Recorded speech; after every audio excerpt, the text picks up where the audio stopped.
I've just activated the question section of the webinar. If you have a question, just simply type it into the question box and we'll try to get to those as quickly as we possibly can during this webinar. But it's now 11 o'clock and let's go ahead and get started. Again, I want to thank everyone for attending today. I'm Ted Johnson with Marketing for Guides. And hopefully today we're going to be sharing a lot of good information that you can put into your business and make it part of what you do to help increase your bookings and increase your profits. Today we're going to talk about simple tricks and techniques, not that are just vaporware out there, but these are things that we've done over the years to help us in our sportsman shows and our trade shows to make the events very, very profitable for us. So who's this webinar for? Well, this webinar is not for everyone, but it's for guides and lodges who are tired of spending endless hours on the phone trying to fill their boat for the next day or week or the next year's fishing trips. It's for guides and lodges whose income has really stagnated and they can't seem to increase it no matter what they do. This is for a guide who's working 7 days a week, 14 to 16 hours a day, and doesn't know how to break the cycle, so they might be able to take a little time off. And of course, it's for the guide and lodge who wants to take their business to the next level. And so this is really who we've developed this webinar for. My name is Ted Johnson. I've been in and out of the fishing business for about 30 some years, mainly on the marketing side. I love to fish. I fished all over the world, and I really have a passion for the business of fishing itself. Over the last 8 years or so, I've become a certified business consultant. That's how I've made a living for myself, working with small business and helping them promote themselves and run a more efficient business. I'm an expert on online and offline marketing and now something that's called mobile marketing. Over the last 4 years, we've run a company that does a tremendous amount of work on the internet, and we've been very, very successful at doing that, and we're going to be sharing some of those techniques with you today. And basically, I know what works and doesn't work. In regards to trade shows, I've done hundreds of them, generated millions and millions and millions of dollars of bookings and product sales, and we've kind of done it all. That doesn't mean that a new dog or an old dog can't learn new tricks, but I've been around the block a little bit and have put in my time into spending time at trade shows and talking with people and promoting our businesses. So there are really 5 simple steps every time that you hold a trade show that you need to go through. And the first and foremost is you've got to have a plan with goals for each and every trade show that you do. Each trade show may be similar if you're doing like the Laughlin shows or something like that, but each show is a little different also based on the nuances of your business, the nuances of the audience that you might be seeing in a particular geographic area. So you need to have a plan and a goal, and we'll go through those in just a little bit. Also, image. Image, I say, isn't important. It's everything. And it's that first impression that that image gives you that really then sets up the opportunity for you to bring in a new guest or get a new client. Making friends is your focus, and making friends quickly at a trade show or a sportsman show is extremely crucial. Also, how do you promote your business? What kind of collateral? I use the word collateral. That means flyers, business cards, handouts, brochures. How are you going to promote your business? What are you going to give out, if you may? And then finally, the communication and the follow-up with people that we call leads that turn into prospects that hopefully turn into guests and clients. So let's start with plans and goals. If we travel at 50,000 feet, the goal is simple. It's to get as many new guests as possible or get as many new clients as possible. And the second part of that goal should be to get the contact information for as many leads and prospects as you possibly can. So here are the questions that you need to be asking yourself in planning for a sportsman show. What do I want to promote at the show? Now that seems like a simple question, but how many times have you walked through a sportsman show and saw a booth set up? And forgive me, I'm not trying to pick on anybody here, but they set up a booth for not only their fishing guide business, but their spouse and significant other makes jewelry out of whale bones, so they're selling jewelry. And then they have a special type of lure that they designed, and they're selling that lure also. It's very confusing for somebody walking by the booth to figure out really what you do. And the multitude of things actually detracts people from coming in and having a conversation with you. You have to also estimate how many prospects are going to visit your booth. If you're going to a big show, such as the Sacramento show, you might have to plan for thousands. If you're going to a smaller show, such as maybe the Alaskan show or the San Diego show, you may only want to, anticipate hundreds coming through. So the last thing you want to do is run out of collateral, business cards, flyers in the second day of a 4-day show. What do I have as my special offer? I've got to underline that here. A special offer at a trade show is extremely important. It doesn't mean that you're dropping your price and cutting it below cost at all. A special offer may be a price reduction.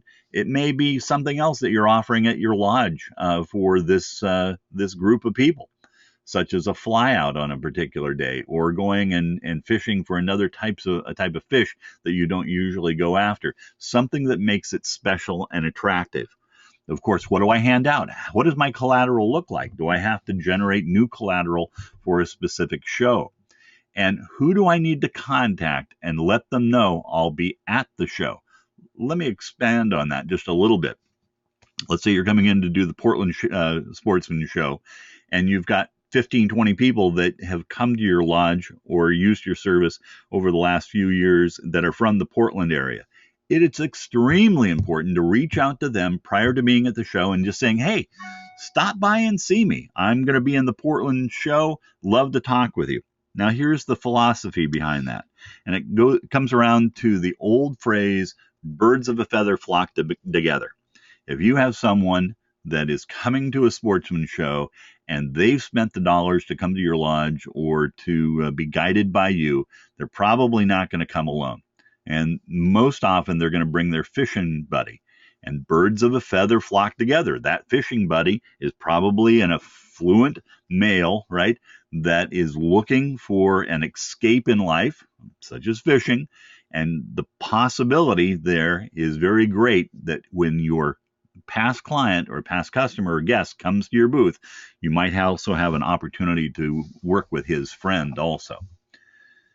Using a checklist is extremely important. And this is a checklist that we put together a number of years ago just to keep us on track for every trade show. There's nothing big and grand about it. It's only one page, but it's a reminder of all the things that you need to do.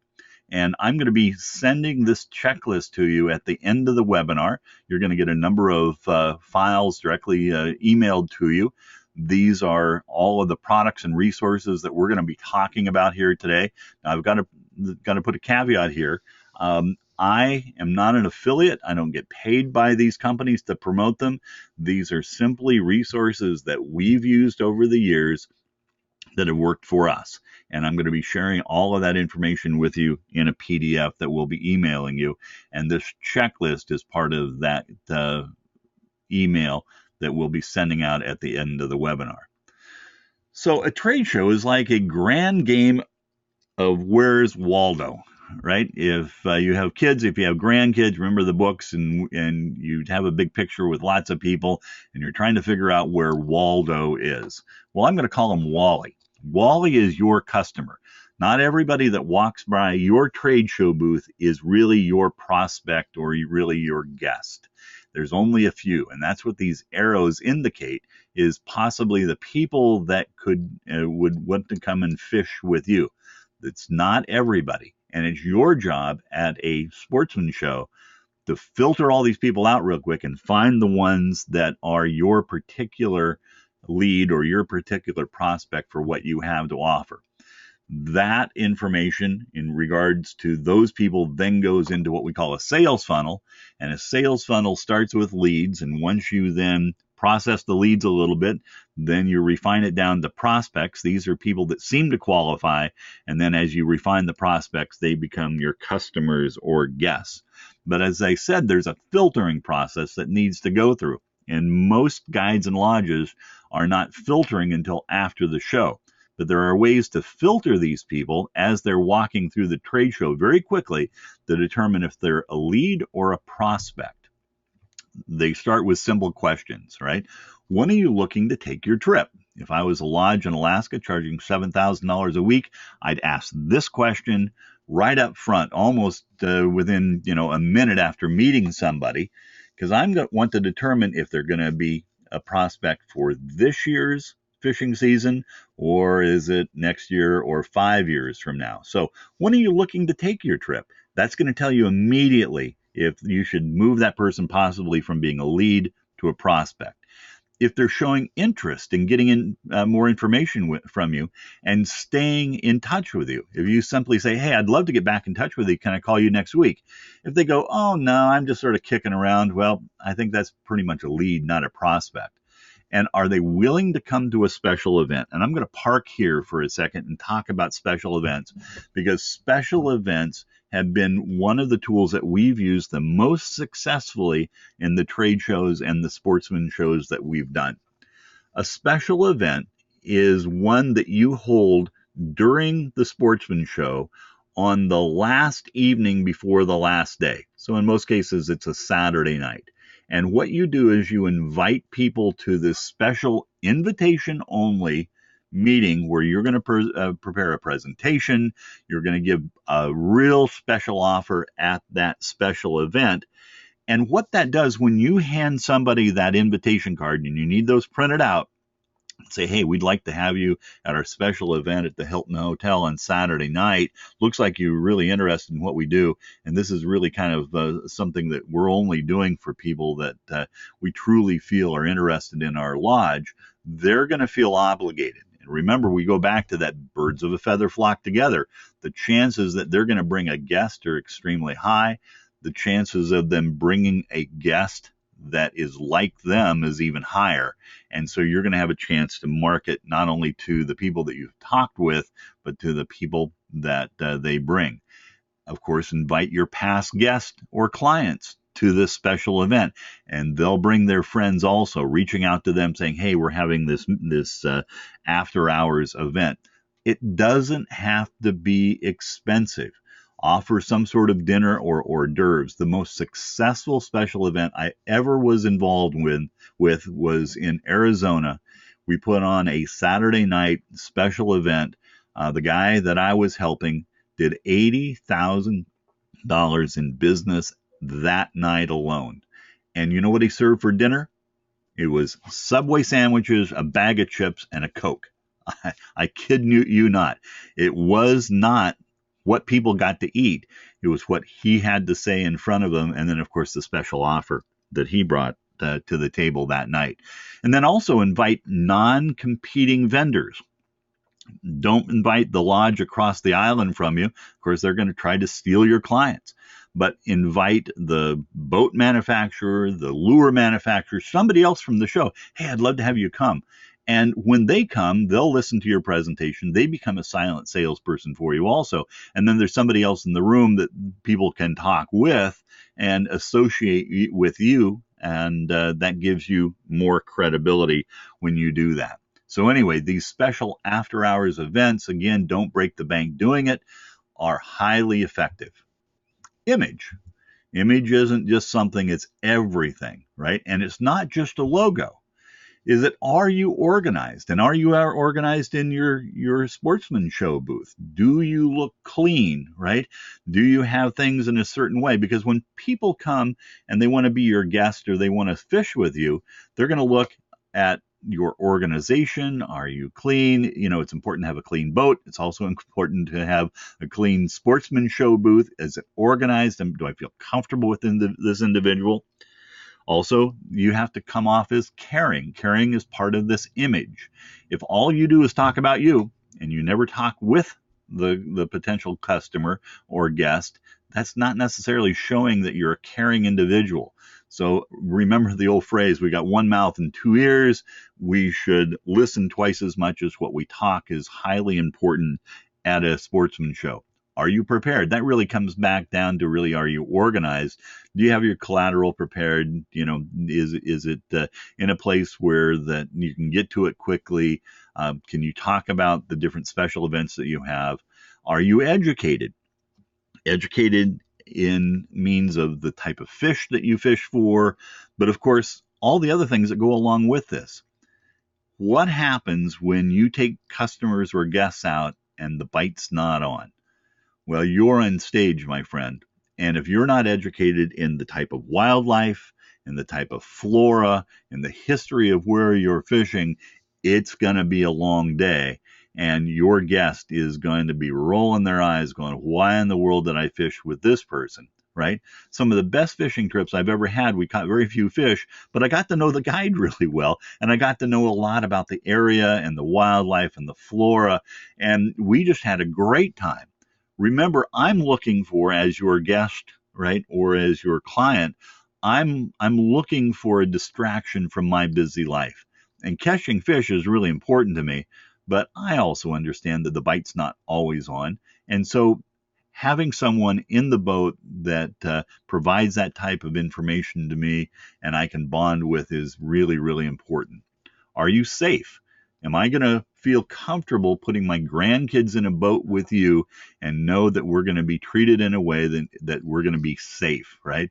And so being safe is part of an image. Are you professional? That gets back to being prepared and educated and organized. But, are you wearing the same logoed shirt? Do you belong to different professional organizations? That's also important. I touched on it a little bit, but fun is highly important. Um, you have a very admirable business, and that is putting people in a boat, taking them out of their environment, and having fun with them.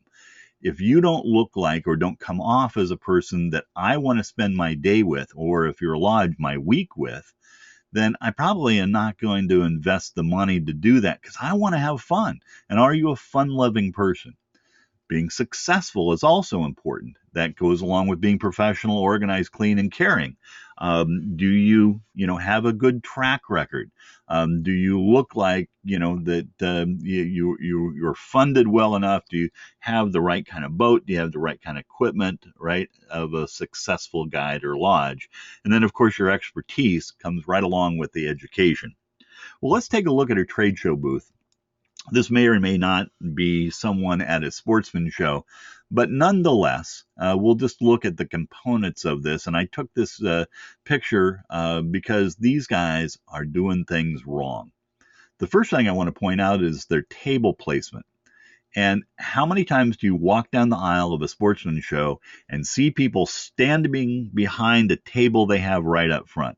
I'll guarantee you where that table is placed in this particular trade show booth is costing them big time because people have this barrier and they don't feel a connection with these two guys. They put up this barrier between them and everybody else. I'll show you a trade show booth in a little bit that is much better designed than this and takes the barrier away, right, when you're working with people that are walking by. Look at the drink on the table. For heaven's sakes, if you've got a plate full of spaghetti or fried chicken and a Coke, don't put it on the table. Don't put it out for people to see. Probably the best place to have it, if it's just a drink, of course, keep it behind the scenes, maybe behind a sign. That's great. If you got a plate full of food, don't bring it to the trade show booth. People don't want to see that. In this case, where are the business cards? There's maybe some business card here, but it's so unorganized I can't tell. Do they have them in their pockets? Probably, right? But I don't have a way of grabbing one real quick. Where are the visuals? I really don't see anything but the brochures. Is there a giveaway? Is there a special offer? I can't tell that. Aesthetically, I'm looking at the color of the trade show booth, which is blue, and the color of the table, which is green, and they're contrasting colors, and it just feels uncomfortable looking at it. I'll date myself here. It kind of looks like a set from Laugh-In, if you remember that show back from the 70s. And then, is the table organized? Heaven forbid it's not. So you've got to ask the questions. Are these guys organized? I'll say no. Are they clean? Well, it's not dirty, but they got the drinks on the table. That's not so good. Are they prepared? I don't see where they're prepared. They may be the most educated guys in the world, but they're not portraying it. Are they professional? Well, they're wearing logoed shirts, so that's kind of cool. But I don't know if I would call them professional. And are they successful? I can't tell that. They may be the most successful guys at the show, but I'm not seeing it. So let's take a look at a trade show booth where people are doing it right. And this particular show, they have the two tables up front, and then they have a table behind this table on the right that we see where they're keeping their collateral. This is done right, people. When people walk by this booth, if they want to explore it more, they step in a little bit, they get out of the aisle, and now they're not feeling as rushed. It's just aesthetically more appealing, right? Is it organized? Well, yeah, it's really organized. They've got table flyers. They've got their computer systems that are on the tables, which is really important because these are actually attractants to people walking by. If you're sitting there at a computer terminal going through the photos of your lodge, people want to see that. And so you're talking to somebody, you're going through some photos, and somebody's going to come up and stand behind them and look over their shoulder, and you're going to get more people into the booth that way. They have their other information on this table behind the one on the right-hand side. I'll make a comment about the tables. They're at standing height, not at sitting height. And so when you're talking to somebody, you're bonding with them eye to eye, and that's really, really important.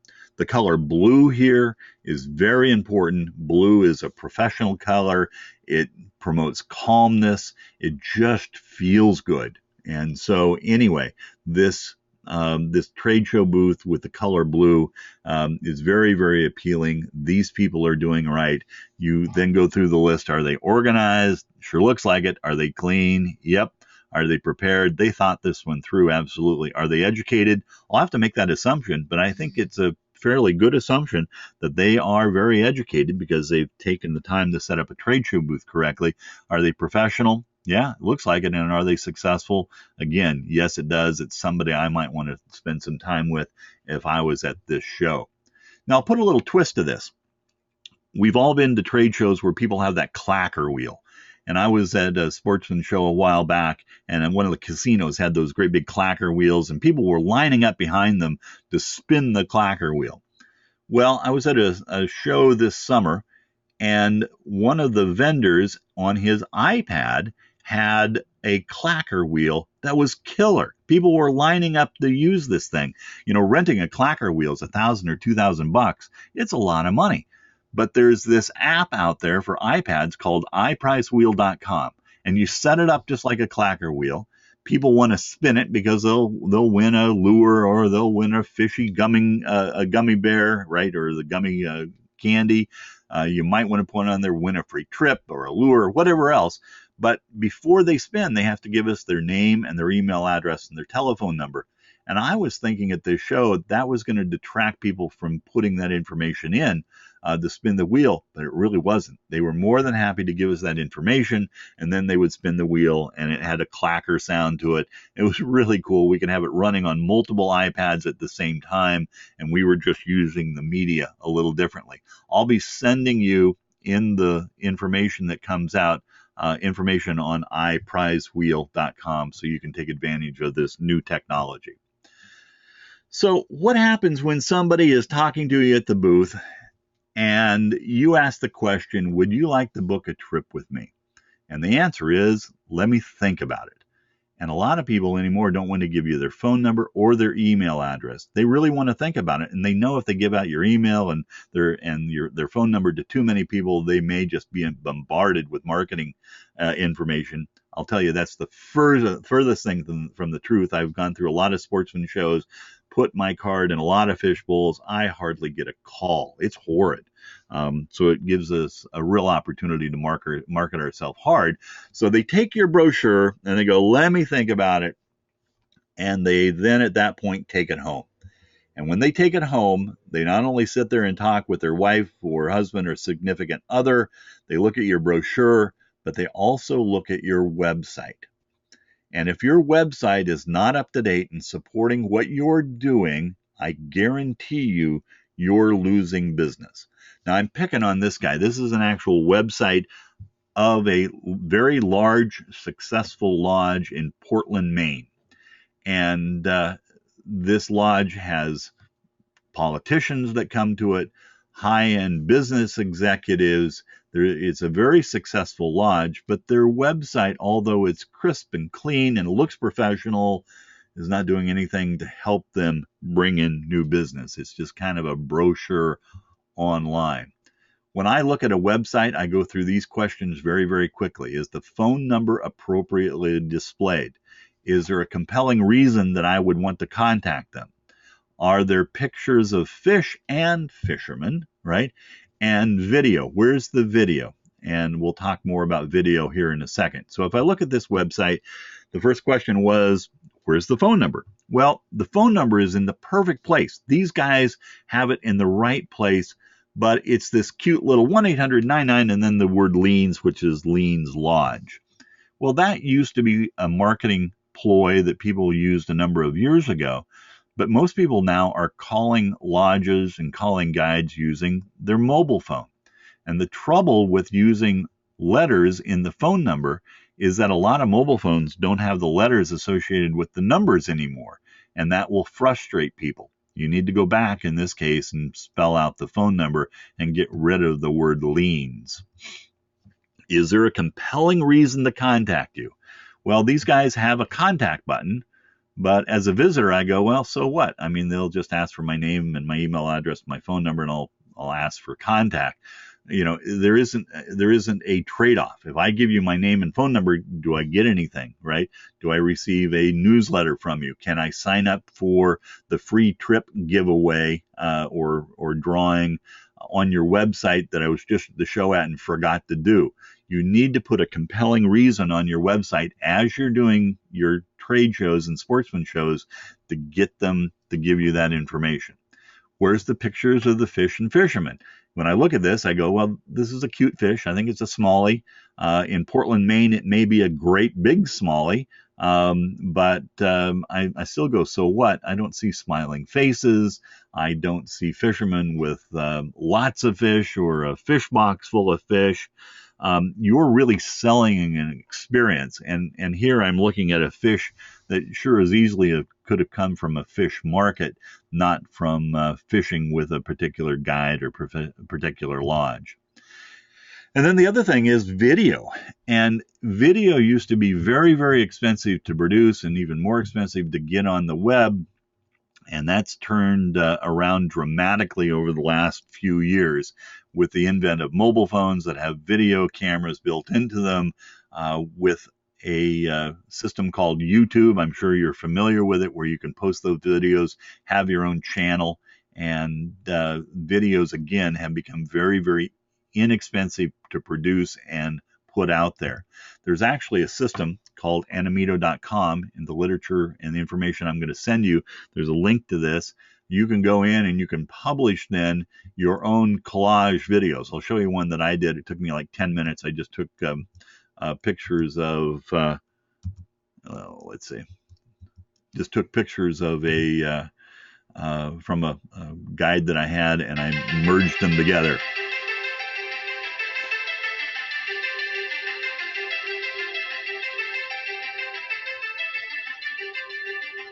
This software took all these photos that I had. It's done all the arrangement. It's doing all the animation. I picked the song, and then it laid the song behind the action on the screen. Took me about 15 minutes to put this together on animito.com.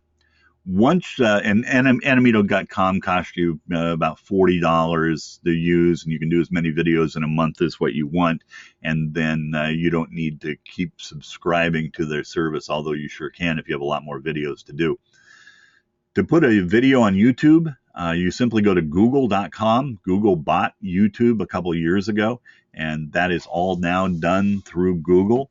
So you create an account, and then you create a channel, and you take that video and you give what they call the embed code to your web guy or web person, and within a few minutes they can have that on your website for you very, very easily. If you have to pay your web guy more than an hour's worth of work to hang a couple videos, I would be surprised. But again, you can create the video very easily using Animito. You just hand them the share information, and they can place it on your website. The next thing is, do I have enough collateral? Do I have enough signs, those table signs? Do I have enough show flyers? Do I have business cards, right?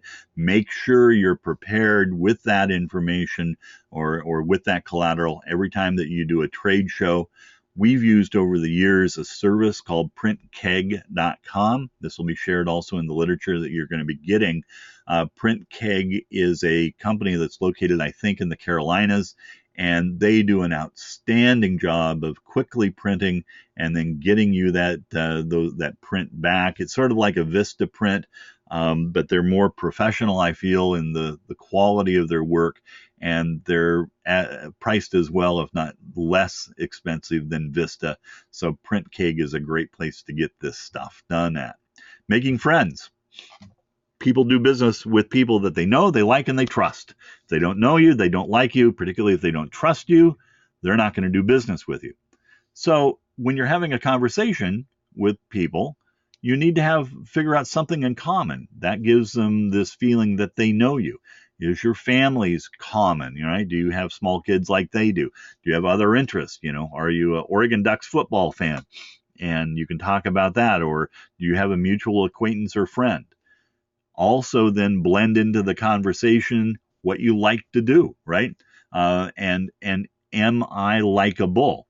Do you enjoy my personality? Can you see spending a day with me, right? And so we'll talk about what I do for my guests, how much fun we have, some of my recent successes. I won't go overbearing on that because I want to listen to them, but I want to get you to like me and then trust me. Do you believe that I, as your guide or lodge representative, have your best interest at heart? If the guest then, or the potential customer, thinks they know me at the end of our conversation, they like me and they trust me, my next job of recontact becomes a whole lot easier. Now, when you're talking with people, here's some of the questions that you can be asking. Tell me about your last trip out with a guide, and how did that go? You're going to learn some great information by asking that question, because you're going to learn what they like and what they dislike and what they're looking for in a guide. How many times have you been out with a guide, and what was your most memorable trip? Again, that's going to give me ideas of what you would expect. What kind of fish do you like to catch the most? I love to catch oversized rainbow. I truly do. I spent some time in Alaska on the Nushagak system, and I got hooked on the 12 to 15 pound rainbow that we could catch up there. I love that kind of stuff. So if I tell you that I'm a trout fisherman and you want to talk about all the halibut you catch, although I'm interested, you're going to really catch my ear if you talk more about the trout fishing. And then what's your luck been fishing a particular body of water, the Columbia or Southeast Alaska or whatever it is? And then again, listen, they're going to give you some really good hints on what's going to be the trigger point of why they book a trip with you. So questions they're thinking about but not being asked, you have to be also cognizant of. They're asking themselves, can I trust this guide to take care of us, me and my grandkids, for the day on the water? Will we have a good trip? They're also asking and comparing you with somebody else. I've always hired Bill, another guide, to take us out. What will be this trip compared to the trip I always have with Bill? Will it be comparable or better? Salmon is something I've never caught before, right? Will this guide be patient with me? That's another question they're asking in the back of their mind if they've never fished for that type of fish before. The last time I went out with a guide, we got skunked and the trip was miserable, right? What happens if I have a miserable day on the water with this guy? How is it going to be, right? And lastly, another question they'll be asking themselves is this trip is going to be expensive. I sure hope if I hire this person or I come to their lodge, I'm going to get my money's worth. So again, it's important for you to be cognizant of those things that are going through people's mind as you're talking to them in a trade show or just in really any other sales situation. Boiling down my sales experience over the last 30 years, and I've done a lot of sales training for organizations large and small. This, I've got to tell you, is one of the most foundational practices that any salesperson can make in regards to talking with someone about a service or a product that they're selling. And it's really two questions. And I guarantee you, if you ask these two questions to people that you want to have come as a guest or come and fish on your boat, it's going to help you immensely in closing that business and get more bookings. It starts off with other than a fair price, because everybody wants a fair price. I want to take that question off the table. So if I'm talking with somebody, I say, well, other than a fair price, because that's going to put in their mind, and they're going to assume, okay, this guy's going to give me a fair price. What more would you expect from me as your guide? And you're going to get some sort of answer with, oh, we better catch a lot of fish, or we better have a lot of fun, or whatever the answer is. That answer isn't as important as the next answer you're going to get, because they haven't really thought about this. You're going to say, other than a fair price, what would you expect from me as your guide? And they're going to say, well, catch a lot of fish. Okay, well, I would then come back and say, of course, along with having a fair price, that would be important for me too, is to catch a lot of fish. What else would you expect? Now you're going to get a delay and they're going to think. The answer to this question is 95% of the time, this is going to be the key on why they're going to buy your service or they're going to book a trip with you. Listen very intently to the answer to this question. And sometimes there's this pregnant pause where it's really kind of uncomfortable. But when they tell you, write it down afterwards or keep it in the back of your mind, because this is what you're going to need to hit on. They're going to say, well, I'm going to spend a lot of money, and this is going to be a trip of a lifetime. And I want to experience Southeast Alaska. Okay. I'm thinking in the back of my mind, not only do they want to catch fish, but we want to see some bears. We want to see some whales. They want to know about the history of it. They want to have a good time.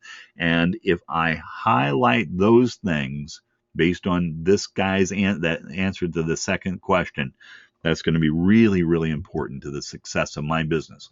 So again, to reiterate, other than fair price, what more would you expect from me as your guide? They're going to give you this quick answer. Usually, I want to catch fish.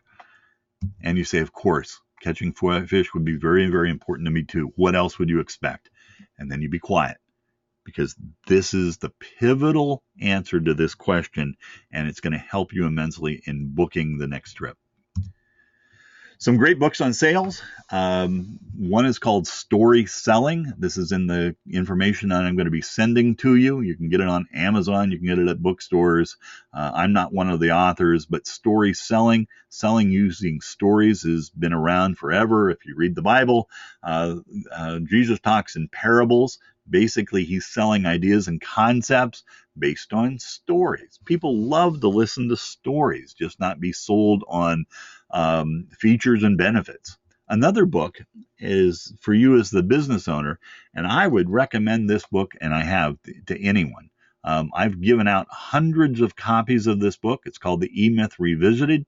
Every time I give out a copy of this book, I get a phone call back from somebody going, thank you, thank you, thank you. This is the best book I've ever read on business, whether you're a guide or a lodge owner or a restaurateur or own a retail store or have a real estate company. It doesn't matter. This book is talking about your business and how you need to set up your business in such a way that it doesn't overwhelm you. I'll put out this offer as I do to everyone. I've never paid out. If you buy this book and you read it completely and call me and say, Ted, that was the biggest waste of time I've ever had in my life, I'll send you the $14 that you spent on this book. Most of the time, people, when they call me after reading this book, will say that is the best business book I've ever read. And you're going to get a link to this book also in the collateral that I'll be sending you. So another way to make a friend is to give them a gift. A gift is not a brochure or a flyer. A gift is not a business card. A gift is not putting you into a drawing. It's something special that you're not giving out to everybody. And you need to have some small little gifts in the booth, whether it's an invitation to your special event, or you have a logo or a lure with a logo on it, maybe a book on fishing, keychains, tchotchkes or something with your logo. When you're talking to somebody and they're interested, you go, hey, hang on for a second, and reach down and pull out that lure with a logo. I know you're interested in our lodge. I just appreciate your time. I'd like to give you this. We don't give it out to everybody. I had a few of them left. And the next time you contact somebody, they're going to feel endeared to you because you've given them that gift. Promoting your business is highly important.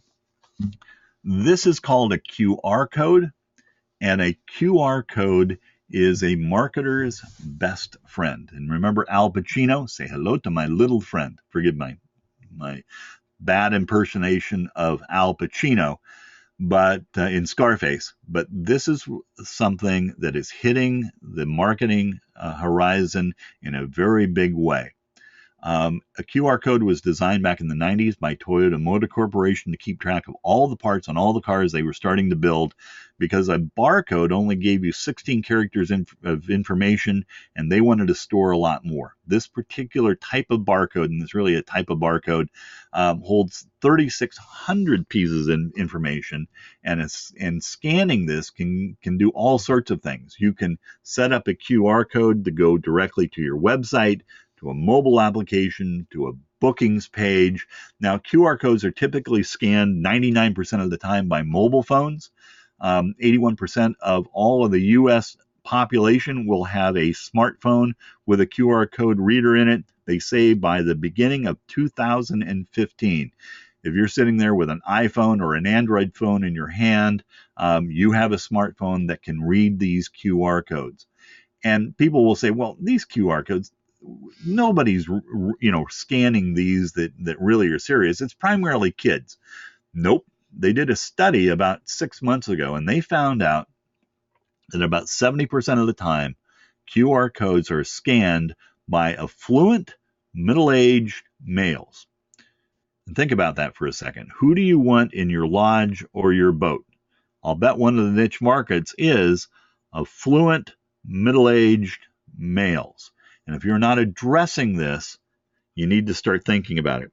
Now, there's companies out there that'll charge you hundreds of dollars to do QR codes, but you can go online yourself to qrstuff.com, type in your website's URL, and it will generate a QR code, get this, for the price of free. You can make as many QR codes as what you want. The people that are charging a couple $100s are actually generating their QR codes probably from this site called qrstuff.com. You don't have to sign up. You don't have to be a member of this site. It's a free service that Stuff puts up. Of course, they're going to try to sell you a professional membership, but you really don't need it if you're just doing a few QR codes, and you can generate these yourself. To scan a QR code, if you don't have that capability on your mobile phone right now, you can go to a site called scanme/download, and that works on Apple and Android and any phone really almost that is out there that's a smartphone, and then you'll have the capability of scanning these QR codes yourself. Where do you put them? You put them on everything. Think about this. If I have you scan a QR code and this QR code scanners will save this information, I have basically given you a brochure that you will never lose. And so creating these QR codes into magnetic signs and putting them on your boat, on your truck, on your business card, you need to put these QR codes everywhere, because when people scan them, they'll never lose your information again. But a QR code can backfire. And let me give you an example. This particular QR code goes to this Leans Lodge site that we've already looked at. But if I told you that I'm going to take your brochure and I'm going to think about coming to your lodge, and I'm going to go home and talk with my significant other, wife or husband, and I'm at the table and I'm going, oh, let's see their website. And if I use my mobile device, which now generates more web traffic than websites or typical desktop computers, when I scan that QR code or go to your website on my cell phone, this is what's going to come up. And that's on the right-hand side. I can't even tell you're a fishing lodge. I have no idea the phone number. And what am I going to do at this point? I don't see pictures. I don't see videos. I don't see anything. Probably going to go to the next brochure I had in the bag.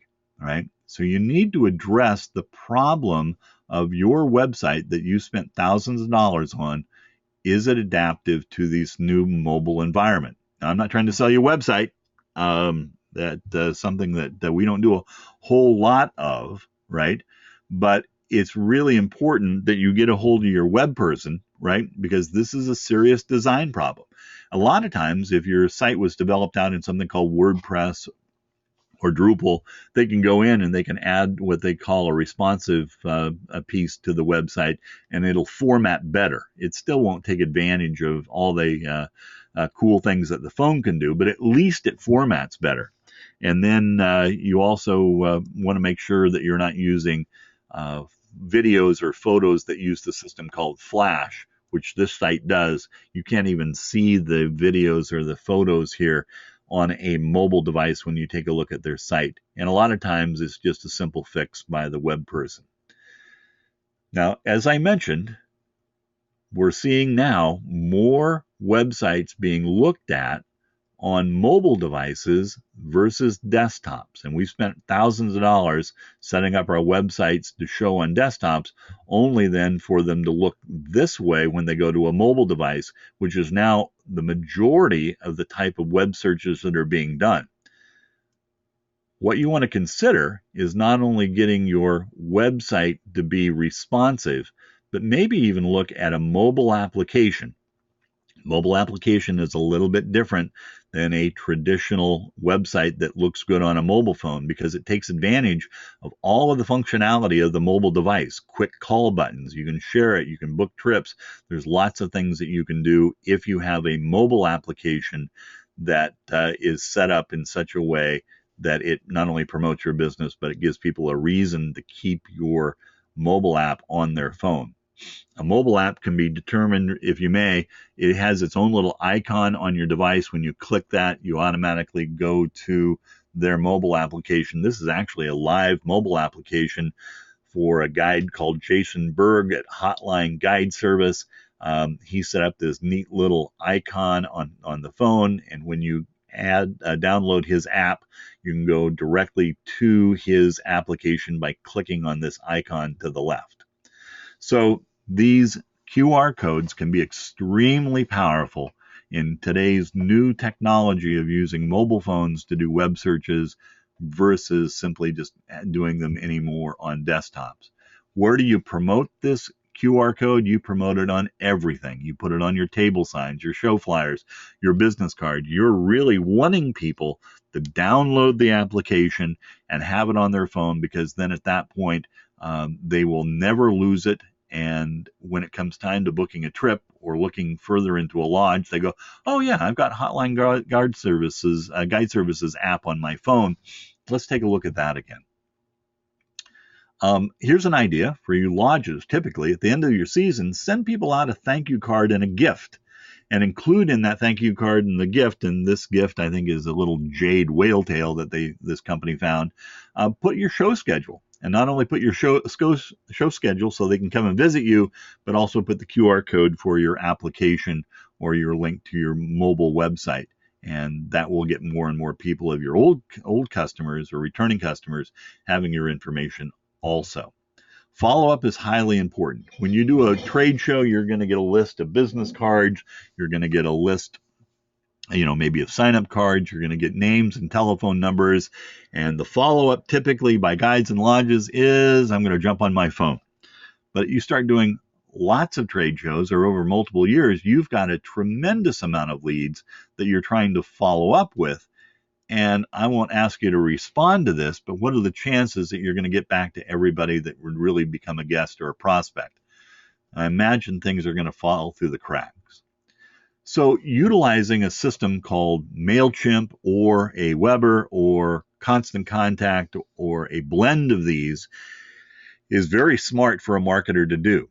When they go to a trade show, they will take that information they have, they'll plug it into one of these systems, and then these systems will automatically do a email drip to those people on a monthly or weekly basis, how often you set it up, and that way you can stay in contact with people. And then you'll end up getting potential prospects calling you because, hey, I just received this email from you. Boy, I'd really like to talk with you about setting up a trip to your lodge.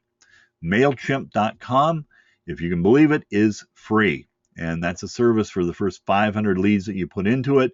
There's no charge to MailChimp at all to have you do that. It's a very basic service. It works really well. Remember that clacker wheel, the iPrizeWheel.com? If people sign up there, it automatically feeds itself into MailChimp. It's really pretty cool the way it works. Aweber is sort of MailChimp on steroids. It does all sorts of cool stuff, and you can do surveys on it. You can have people click on specific links, and they'll go to back to your website. And it's really pretty cool the way it works. There's a cost to that. It's like $20 a month. A compromise to that is a system called Constant Contact. Constant Contact is a service that does a lot of email newsletters, and it also does emails themselves. It costs you a little less than Aweber does, but again, it's a nice blend of the two. It has some of the functionality, basic functionality of Aweber, but of course it does everything that MailChimp does also. And so again, you plug that information in, you pre-set up your newsletters or emails, and they just drip out whether you're on the water fishing or you're at another trade show. These emails are going out on a scheduled basis based on what has been set up, and you don't have to worry about it again. So this is the end of our webinar, and I appreciated the chance to talk with you. I'm going to show you something that we've put together as a marketing company for guides and lodges that we think will blow your mind. I'm only going to take about 10 minutes to talk about this. When we developed this system that we're going to show you, this marketing system, we wanted to set up a system that had a decisive plan and a goal for each trade show that you do. Something that you can utilize and rely on and go, okay, here's how we're going to promote this trade show. We wanted to make a service or your lodge stand out from all the rest. How can we develop something that makes you look very unique? We wanted to be able to give you something that you can give to your potential leads and customers that's a unique system that they'll never lose or throw away, something that promotes your business in 3 different means and automates your communication and follow-up. So this was the criteria that we used to develop this marketing system that we've actually used in different niches, from restaurants to contractors. We've done hundreds of these types of services for people in the past, and we're just rolling it out to the fishing community. Basically, we'll build you a custom application. And that's what my business has been doing for the last 8 years. We are mobile marketing experts, and we will take your information about your company and we'll develop out a custom application for you. And you go, well, what in the world do I need a custom application for? Well, as I said, 81% of all cell phone users in the United States by the beginning of 2015 will have a smartphone that can take advantage of this technology, and people are using it.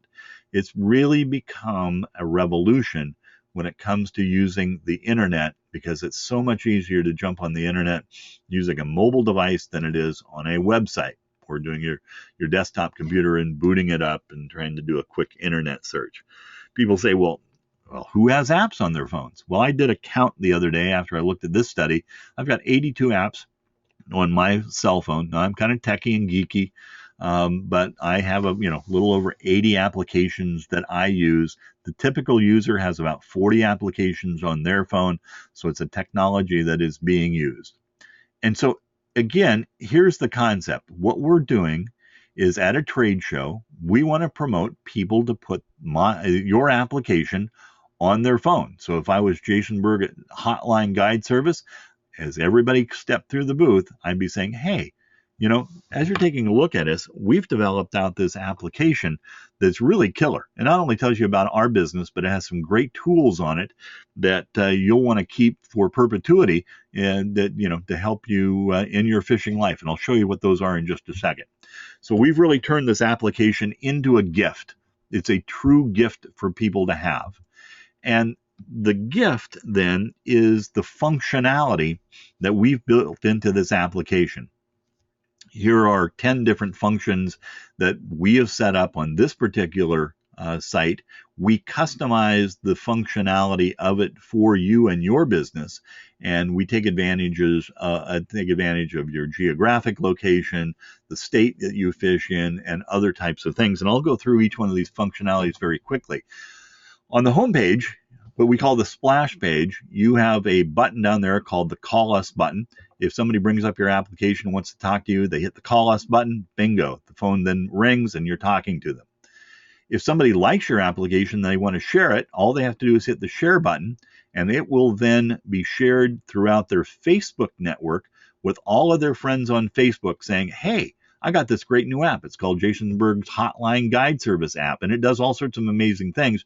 You might want to take a look at it. So we help you virally market your business through this application.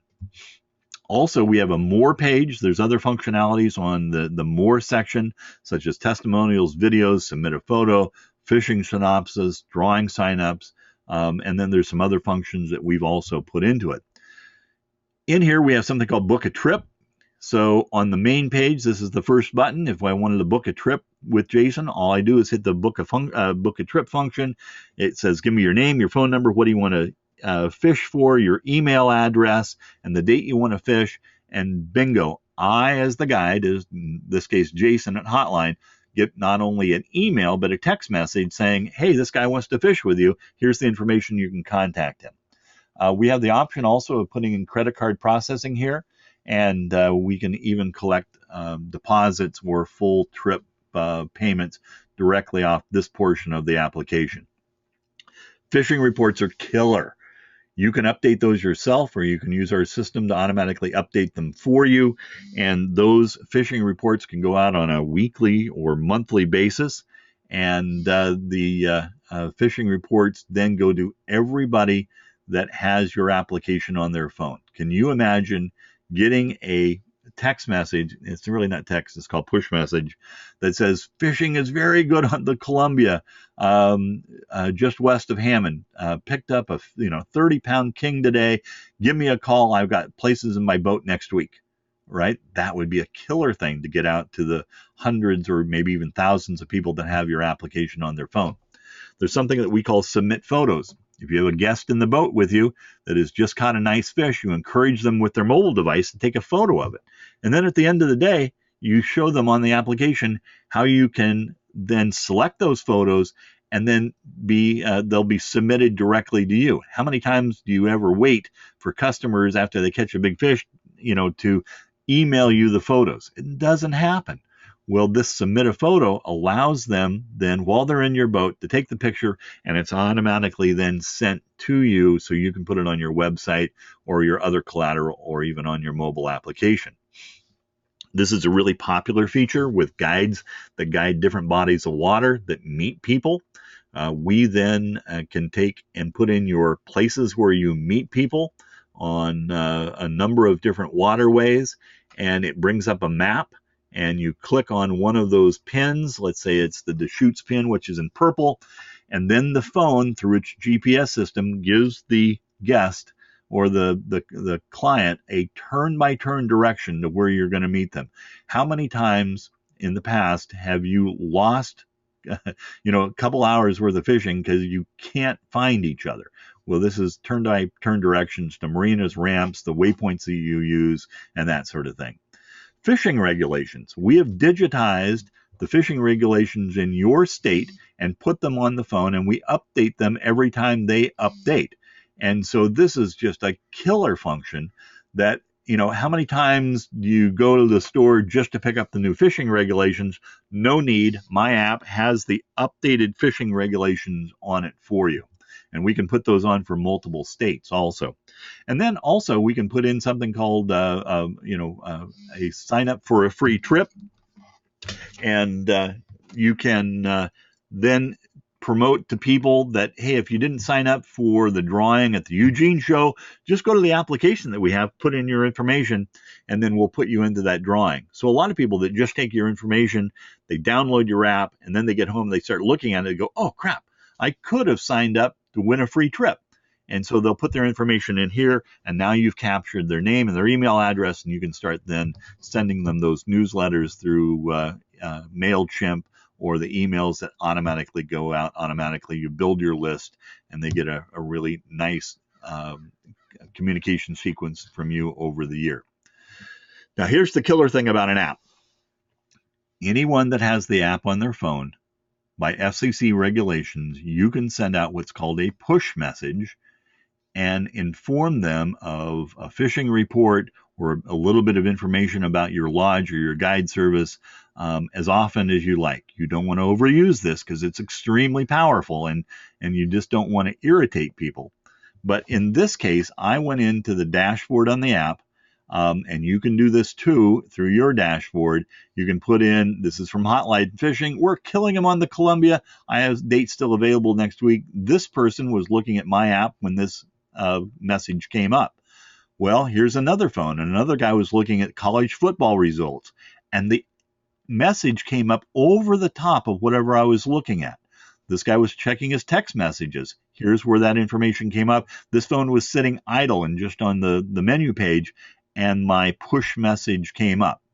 Unlike email that only has about a 30% read rate, or text messaging that only has about an 80% read rate, because the message shows up on the top of anything that you do, our messages that you send out through push messaging have 100% readership. Very, very powerful.